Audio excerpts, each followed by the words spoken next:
क्या क्या ये कोई छुपी हुई हथियार तकनीक है? विवेक को गहरा सदमा लगा और वह वहीं ठिठक गया, कोई प्रतिक्रिया करने में असमर्थ। तेजस ने उसकी ओर देखा और कहा, वरिष्ठ भाई, क्या आप ठीक हैं?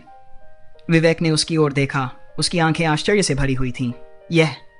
यह तुमने ये कैसे किया? तुमने? तेजस ने हंसते हुए कहा, नियंत्रण सब कुछ तत्वों को नियंत्रित करने के बारे में है। प्रभावशाली है ना? यह बहुत शक्तिशाली है। 30 मीटर की दूरी पर यह किस तरह की दिव्य छुपी हुई हथियार तकनीक है? विवेक ने तेजस को देखा। उसका मुंह सूख गया और उसकी आंखें आश्चर्य से भर गईं। चलो अंदर चलकर बात करते हैं। तेजस ने विवेक को अपने घर में खींच लिया, क्योंकि उसकी वर्तमान स्थिति इतनी विचित्र थी कि कोई उसे देख न सके। विवेक के कमरे में तेजस ने दरवाजा बंद किया और मुस्कुराते हुए विवेक की ओर मुड़ा। यह एक छुपी हुई हथियार तकनीक है जिस पर मैं पिछले 1 महीने से काम कर रहा हूं। समस्या यह है कि मैं इसे पूरी तरह से नहीं कर सकता, क्योंकि हवा का तत्व इसके लिए अनुकूल नहीं है। लेकिन जब मैंने देखा कि बर्फ का तत्व इस तकनीक को कितना बेहतर बना सकता है, तो मैंने सोचा कि इसे आजमाना चाहिए। जल्दी बताओ, इसमें क्या तरकीब है? विवेक ने उत्सुकता से पूछा। मैं इसे आत्मा का पीछा करने वाली क्लस्टर बॉल कहता हूं। देखो, ये 2 गोले माँ बॉल्स हैं, लेकिन असली शक्ति उनके भीतर छिपी है। क्या आपको याद है कि मैंने कहा था कि अगर आप बर्फ की सुइयों में बर्फ के टुकड़े को दबा सकते हैं तो आपके लंबी दूरी के हमले बेहतर हो सकते हैं?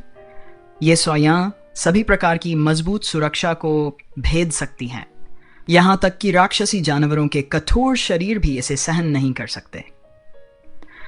अब मैं बर्फ की सुइयों का उपयोग कर सकता हूं, और आप सही कह रहे हैं, उनमें वास्तव में अविश्वसनीय भेदन शक्ति है, विवेक ने उत्साहपूर्वक कहा। यह उनकी नवीनतम उपलब्धि थी।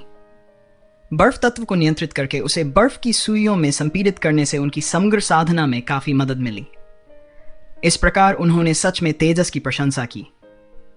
तेजस ने समझाया, मैं ये इसलिए कह रहा हूं कि आत्मा का पीछा करने वाली क्लस्टर बॉल आपके लिए उपयुक्त होगी, क्योंकि आप इसे बर्फ की सुइयों के साथ उपयोग कर सकते हैं।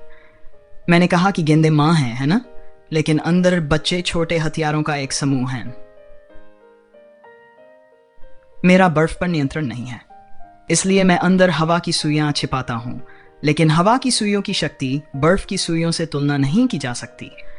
बर्फ की सुइयों की भेदन शक्ति बहुत अधिक है। यह सुनकर विवेक हैरानी से दंग रह गया। यह काम करता है? तुम्हारा मतलब है बर्फ के तत्व के खोल का उपयोग करके कई बर्फ की सुइयों को डंकना, फिर उन्हें एक तकनीक से बाहर निकालना ताकि वे दूर जाकर टकराएं और फट जाएं। यह कैसे संभव है? विवेक ने तेजस के हाल के प्रदर्शन की याद की। उसे समझ में आया कि यह सच में वैसा ही था जैसा उसके छोटे भाई ने कहा था। अगर तेजस ऐसा कर सकता है तो वह भी ऐसा कर सकता था। तेजस ने मुस्कुराते हुए कहा, वरिष्ठ भाई, चिंता मत करो, इसमें एक हुनर है। मैं इसे धीरे धीरे समझाऊंगा। आपका बर्फ तत्व मेरे वायु तत्व से बहुत अधिक शक्तिशाली है, कम से कम इस पहलू में, इसलिए इसका उपयोग करना आपके लिए कठिन होगा। इस गुप्त तकनीक का अभ्यास करने में आपको समय लगेगा, लेकिन जब तक आप मेरी विधि का पालन करते हुए कदम कदम आगे बढ़ेंगे, मुझे लगता है कि आप इसे जल्द ही आसानी से उपयोग कर पाएंगे। अब सोचिए, मैंने पहले क्या कहा था? यदि आप इसमें महारत हासिल कर लेते हैं तो क्या आप नहीं सोचते कि यह 6ठे क्रम के राक्षसी जानवर को एक ही शॉट में मार सकता है? विवेक ने पलकें झपकाईं और बर्फ की सुइयों की शक्ति पर विचार किया। आत्मा का पीछा करने वाली क्लस्टर बॉल का विस्फोट अंदर की बर्फ की सुइयों को गति दे सकता है, और यह कोई क्रमिक गति नहीं है, बल्कि एक संपूर्ण धक्का है। तेजस ने सिर हिलाया और जवाब दिया, बिल्कुल। यह सब इस बात पर निर्भर करता है कि आप बर्फ विस्फोट तकनीक का उपयोग कैसे करते हैं। यह वायु तत्व से अलग है, लेकिन मैंने आपके लिए पहले ही इस पर विचार कर लिया है। आइए इसे चरण दर चरण अपनाते हैं। विवेक के चेहरे पर हल्की बेचैनी दिखाई दी। ठीक है, लेकिन अगर तुम शिक्षक की परीक्षा में पास नहीं हो सकते तो काली अकादमी में काम कैसे करोगे? तुम अभी बहुत छोटे हो। वह समझ चुका था कि तेजस उसे इस अद्भुत छिपी हुई हथियार तकनीक को यूं ही नहीं सिखा रहा था। उसके छोटे भाई के इरादे पहले ही स्पष्ट हो चुके थे, इसलिए यह तय था कि वह उसकी मदद चाहता था। तेजस ने आत्मविश्वास से कहा, मैं गुरुजी के साथ मिलकर कोई रास्ता निकाल लूंगा। आपको बस मेरे लिए अंदर जाने का कोई तरीका ढूंढना है, ऐसा तरीका जो शिक्षक को भी मंजूर हो। विवेक ने मुस्कुराते हुए कहा, तुम हमेशा कुछ नया लेकर आते हो। मुझे नहीं पता कि इस बार तुम्हारा क्या प्लान है। मुझे इस पर सोचने दो और कल मैं तुम्हें जवाब दूंगा। ठीक है, कोई जल्दी नहीं है। मुझे आप पर पूरा भरोसा है बड़े भाई। आज मैं आपको सोल चेजिंग क्लस्टर बॉल की मूल बातें सिखाऊंगा और आप वहीं से सदना शुरू कर सकते हैं। चलो इसे चरण दर चरण करते हैं, तेजस ने उदारता से कहा और विवेक को सिखाने में कोई देरी न करते हुए आगे बढ़ गया। ठीक है, विवेक ने बिना किसी हिचक के जवाब दिया।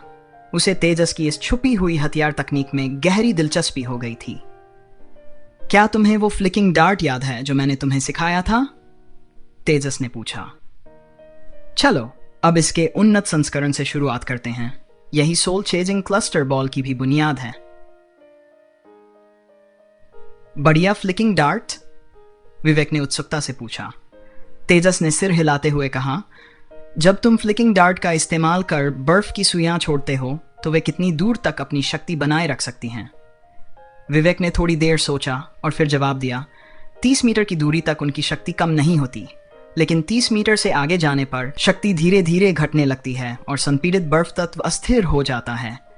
जहां तक विस्फोट की बात है, मैं फिलहाल इसे 30 मीटर के भीतर ही कर सकता हूं। तेजस ने सिर हिलाते हुए कहा, तो इस उन्नत फ्लिकिंग डार्ट के साथ तुम उस दूरी को कम से कम 20 मीटर तक बढ़ा सकते हो और विस्फोट करना भी आसान हो जाएगा। कैसे? विवेक की आंखों में चमक आ गई। यह उसकी शक्ति को बढ़ाने का एक व्यावहारिक और असरदार तरीका था।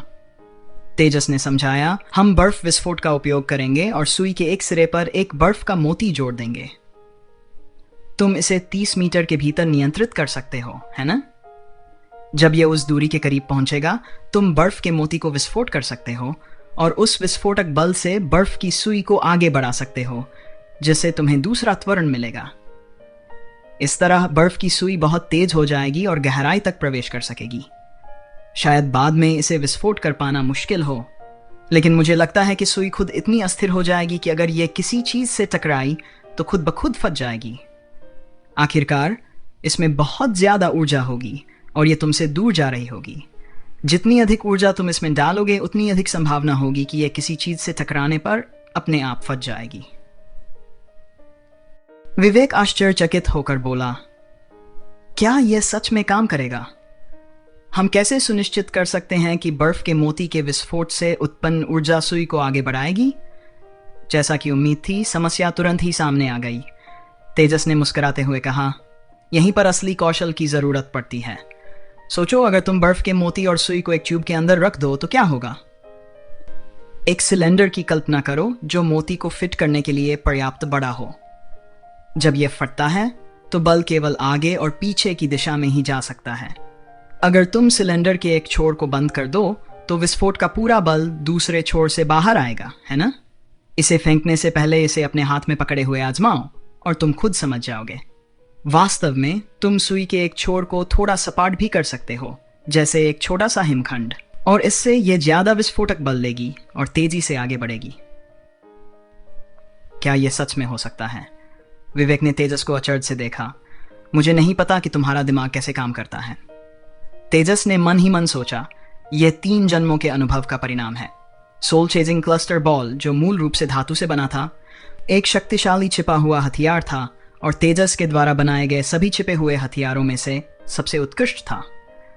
उसने पहले वायु तत्व के साथ इसका एक बुनियादी संस्करण इस्तेमाल किया था। बेशक जब उसने विवेक को निशाना बनाया था, तब उसने हवा की सुइयों को तैनात करने के लिए विंड एस्ट्रल का उपयोग नहीं किया था, अन्यथा विवेक उन्हें रोक नहीं पाता।